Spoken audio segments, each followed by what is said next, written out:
नमस्कार, जय जवाहर। आइए चलते हैं झारखंड शाम की ताज़ा खबरों की ओर।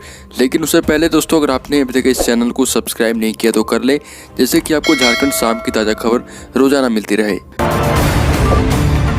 पहली बड़ी खबर, राज्य के पारा शिक्षकों ने आंदोलन की रूपरेखा तैयार कर ली है।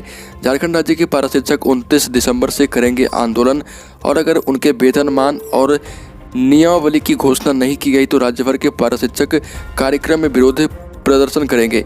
एकीकृत पारा शिक्षक संघ मोर्चा की राज्य इकाई की आयोजित बैठक में इस पर निर्णय लिया गया। अगली खबर, झारखंड सरकार रिम्स समेत किसी भी ब्लड बैंक में सभी मरीजों को मुफ्त में ही ब्लड मुहैया कराएगी। निजी अस्पतालों में बीमा या आयुष्मान के तहत इलाज कराने वाले मरीजों को सरकारी ब्लड बैंक रक्त लेने के बदले शुल्क नहीं देना पड़ेगा, बल्कि इस ब्लड के प्रोसेसिंग चार्ज विभाग सीधा अस्पतालों से ही वसूलेगा। रिम्स समेत सभी सरकारी ब्लड बैंक निजी अस्पतालों को उपलब्ध कराए गए ब्लड की एक सूची विभाग को सौंपेंगे, जिसके बाद विभाग सभी अस्पतालों को उनके द्वारा लिए गए कुल रक्त का प्रोसेसिंग चार्ज का बिल भेजेगा। अगली खबर, झारखंड का सबसे बड़ा चिकित्सा संस्थान रिम्स अपराह्न करीब 3:30 बजे अखाड़े में तब्दील हो गया। अस्पताल में भर्ती एक मरीज के परिजनों और जूनियर डॉक्टरों के बीच जमकर मारपीट हो गई।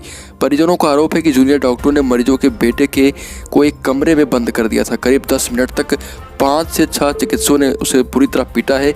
वहीं जूनियर डॉक्टरों ने पुलिस को दी गई अपनी लिखित शिकायत में मरीज के परिजन पर मारपीट का आरोप लगाया।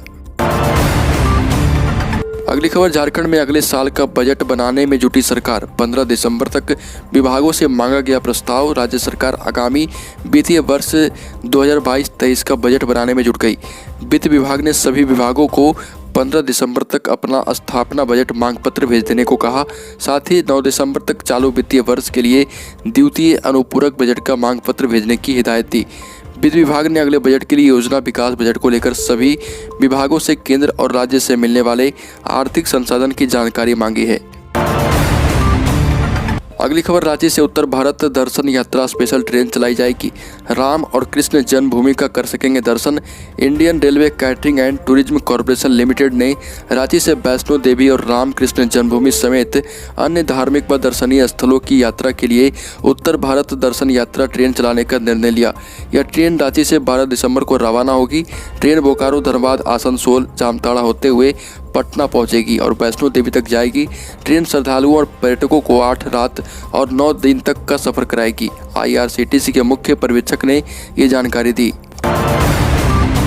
अगली खबर, नए वर्ष में शहर के लोगों को एक और पार्क की सौगात मिलेगी। रांची शहर के नगर निगम ने शहर के विभिन्न क्षेत्रों में पार्क का निर्माण कराया, लेकिन धुरवा स्थित प्रोजेक्ट भवन के सामने बन रहे नेहरू पार्क कुछ खास होगा, क्योंकि इसका निर्माण सचिवालय में आने जाने वाले को ध्यान में रखकर किया जा रहा।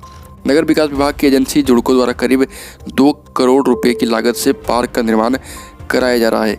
यहाँ बच्चे, बुजुर्ग और यूथ को ध्यान में रखकर सुविधाएं उपलब्ध कराई गई।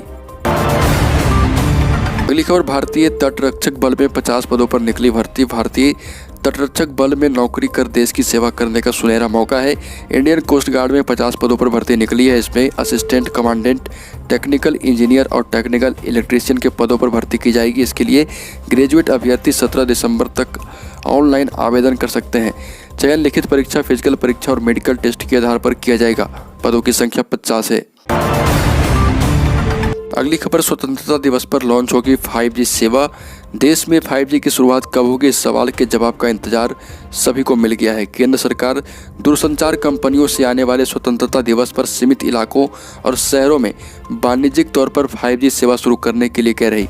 इसके साथ ही सरकार ने दूरसंचार कंपनियों को आश्वस्त किया है कि 5G स्पेक्ट्रम की नीलामी अप्रैल से मई तक हो जाएगी और सेवा शुरू करने के लिए उन्हें 3 से 4 महीने का समय दिया जाएगा। खबर, झारखंड के विधायक ने हेमंत सरकार पर कसा तंज। झारखंड सरकार का नारा, तुम मुझे खून दो, हम बेचकर फॉर्च्यूनर देंगे। झारखंड सरकार की दूसरी वर्षगांठ पर मंत्रियों के लिए नए फॉर्च्यूनर कार खरीदने के फैसले पर झारखंड में राजनीतिक तेज हो गई। विपक्षी दल भाजपा इसके लिए झारखंड सरकार को कटघरे में खड़ी कर रही। झारखंड भाजपा अध्यक्ष दीपक प्रकाश ने इसके लिए झारखंड सरकार पर निशाना साधा था। अब भाजपा विधायक भानु प्रताप शाही ने झारखंड सरकार पर तंज कसा है। शाही ने अपने ट्विटर हैंडल से ट्वीट कर कहा कि झारखंड सरकार का एक ही नारा है, तुम मुझे खून दो और हम बेचकर फॉर्च्यूनर देंगे।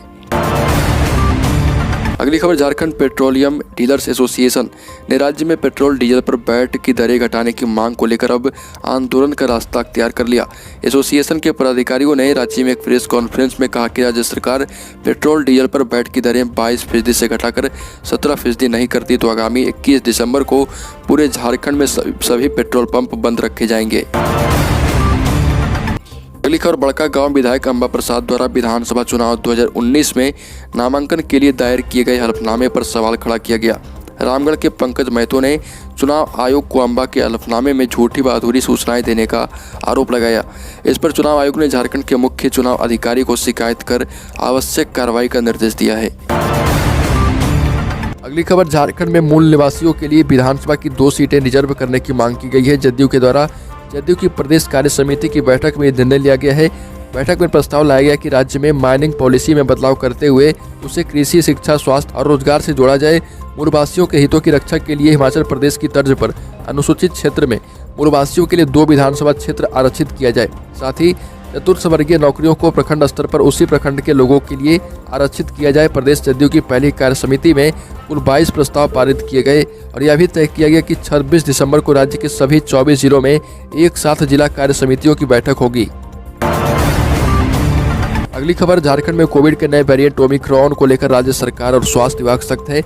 लगातार यात्रियों की ट्रेसिंग और जांच की जा रही। सदर अस्पताल में 20 बेड का आइसोलेशन वार्ड तैयार रखा गया है ताकि विदेश से आने वाले के सैंपल को लेकर यहां पर रखा जा सके।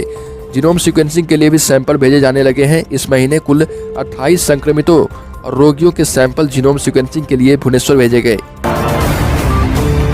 अगली खबर, भारत में भी ओमिक्रॉन का चौथा केस मिल चुका है। प्रदेश के स्वास्थ्य विभाग के मुताबिक मुंबई के पास कल्याण डोंबिवली का रहने वाला यह शख्स साउथ अफ्रीका से लौटा था। उनकी उम्र 33 साल की है और वह साउथ अफ्रीका से दुबई, फिर दिल्ली और यहां से 24 नवंबर को मुंबई आया था। उसने अब तक कोरोना की वैक्सीन नहीं लगवाई है और मुंबई में उतरते वक्त उसे हल्का बुखार भी था। अगली खबर, देश में अभी किसान आंदोलन समाप्त नहीं होगा। किसानों की सभी मांगे पूरी होने तक किसान आंदोलन खत्म नहीं होगा। सिंधु बॉर्डर पर हुई संयुक्त किसान मोर्चा की मीटिंग में यह फैसला लिया गया। इसके अलावा आगे के संघर्ष की रणनीति और केंद्र सरकार से बातचीत करने के लिए 5 मेंबर की कमेटी भी बना दी गई, जिसमें बलवीर सिंह राजेवाल, गुरनाम चढ़ोनी, युद्धवीर सिंह, शिव कुमार कक्का, अशोक धावले शामिल हैं। तो दोस्तों, झारखंड शाम की ताज़ा खबरों में अभी के लिए इतना ही। अगर आपने अभी तक इस चैनल को सब्सक्राइब नहीं किया तो कर लें, जिससे कि आपको झारखंड शाम की ताज़ा खबर रोजाना मिलती रहे।